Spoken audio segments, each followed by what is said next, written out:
What about this then, Nukeduck? The other team that, again, on paper looked awesome in the offseason was obviously Vitality, who tried to make their own super team, whatever that fucking term means anymore. It's like the most cursed term of all time now. But obviously on paper, they were supposed to be amazing. Now, they had the opposite scenario to what you said with Fnatic. Whereas Fnatic began amazingly, so they actually had a little cushion. Because Vitality began by losing all the games in the first week. Actually, even when they've won loads of games since, they're still in like a precarious position. So where is Vitality at for you at the moment, Nukeduck?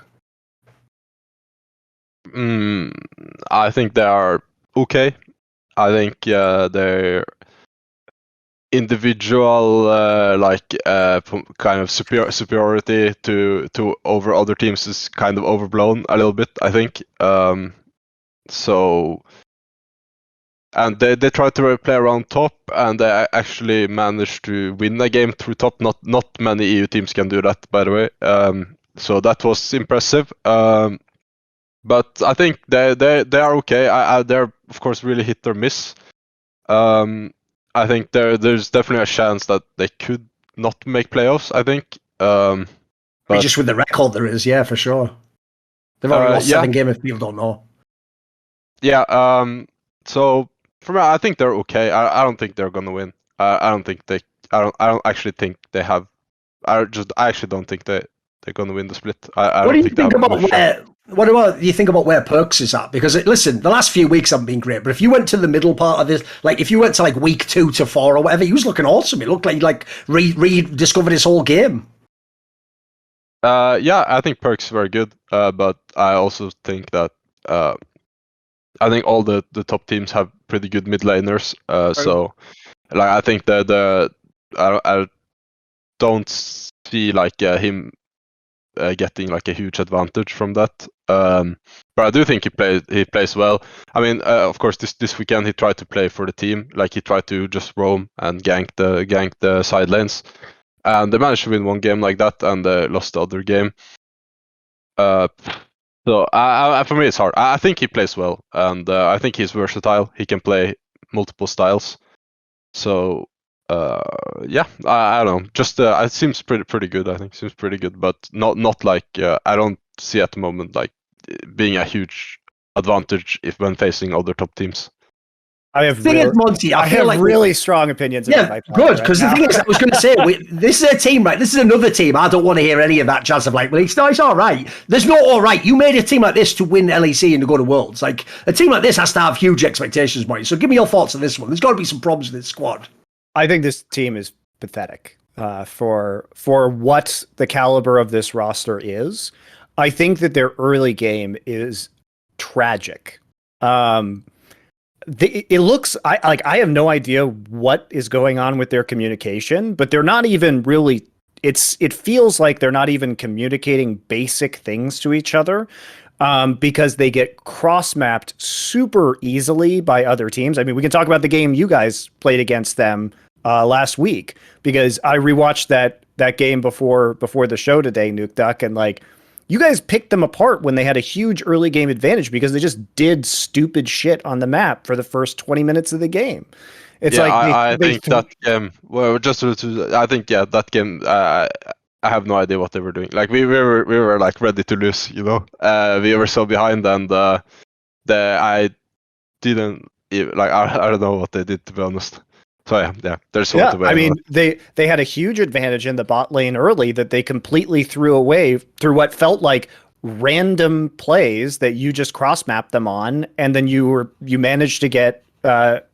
You managed to get your Aphelios like back into the game very effectively. So Patrick, who is really, really struggling in the early game, it feels like they don't know how to choke people out in the early game.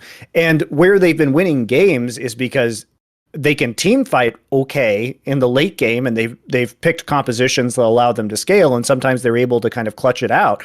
But it's also the way, it's every aspect of the way they're playing the early game, honestly. Like sometimes I watch games where there'll be a huge stacked wave coming into top lane, and Alphari's sitting there under turret, and Selfmade just isn't there. So Alphari just gets dove for free. They're not communicating wave states, it feels like.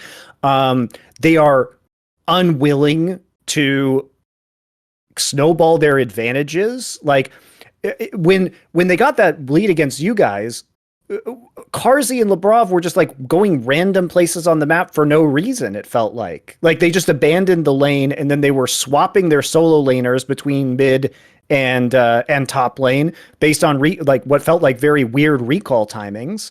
That was the game where Labrov was playing Leona, right? I'm trying to remember. Yes. Yeah. So even things like I'm trying to remember if this was the exact game, because they would there were times where you guys were setting up a play in bot lane, I think, and they would both recall in the jungle, and then Labrov would just randomly cancel his recall, and then they would both him and Carzzy would die under turret or whatever, or both him and Alphari would die under the turret, and Self may be going back to base, and it just feels like there's been a total communication breakdown between where to be on the map and at what time, and it feels random and arbitrary much of the time. How is it to play against this team? Because they just seem to perpetually make the wrong move, or to not be communicating critical information to each other. My suspicion is that they panicked this game because of their matchups. Because while of course Vayne has the lead she's playing against Aphelios Lux, and she does not have cleanse, so that means whenever Aphelios have the snare gun, she will die. That's because we flex Seri mid, but Seri was my most played champion in solo queue on my main account, so they should have probably seen it coming. But I think they panicked by their lane matchups, and decided to try to kind of make something up on the go. Vayne goes mid with Thresh, and Ryze goes against Malphite, and they try to play Jace on weak side and protect him.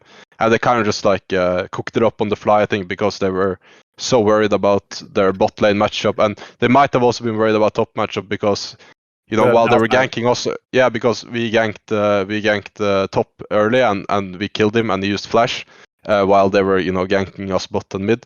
So probably they probably were scared that Jace was gonna probably lose to Malphite pretty hard, and that their bot lane would lose hard, and then they probably just kind of panicked, even though they were pretty ahead. And I think they could have win that game easier if Ryze just stayed mid, because I was completely out of this game because lane was frozen mid, and I could not walk up to it for 3 minutes or 2 minutes, I don't know, and I ended up even dying once because the top laner also roamed.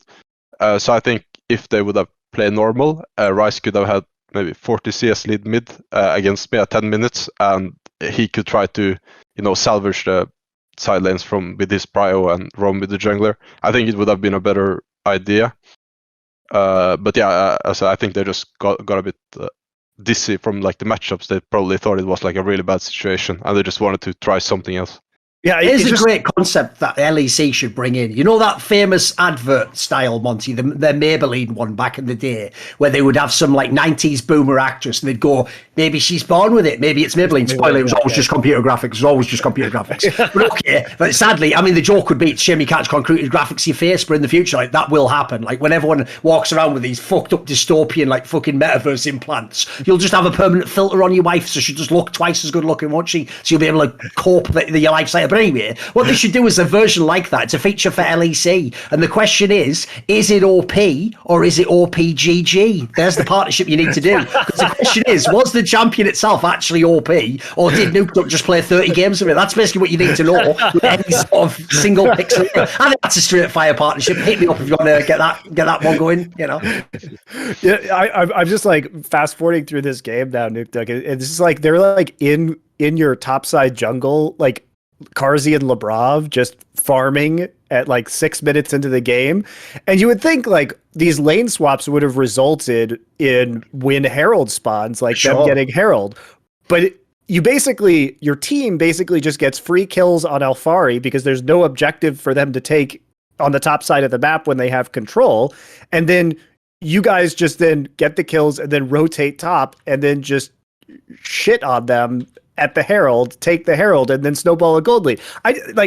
Maybe you're right. I think your supposition about what was going on with the lane makes sense, but also their actions make no sense in this game at all. But in that situation, what they're thinking is that Jason Trundle will not die 2 versus 3 bot lane. Like that's what they're. Yeah.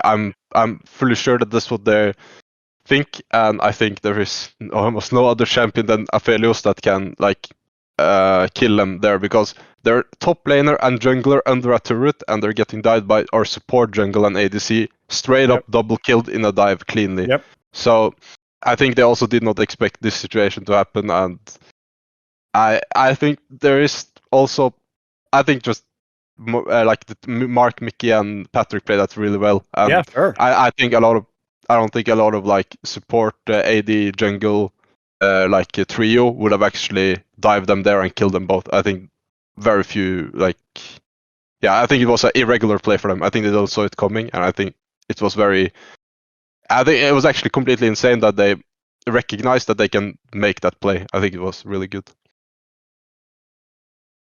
And that broke everything for them, of course, because they could have had Thresh bot lane, you know, but they just didn't, because they didn't see this as a threat, probably. Well, credit to your coaches, I guess, then, and for you guys for pulling out this draft and for knowing your limits. But, you know, at the same time, like this is a Vitality roster that's composed of extremely veteran players that I would think should know these things, right? Isn't that a fair expectation of them? Sure. Want to see more cool, funny, interesting clips based on topics from my content? Well, subscribe to this channel then, or, you know, be a pleb and don't.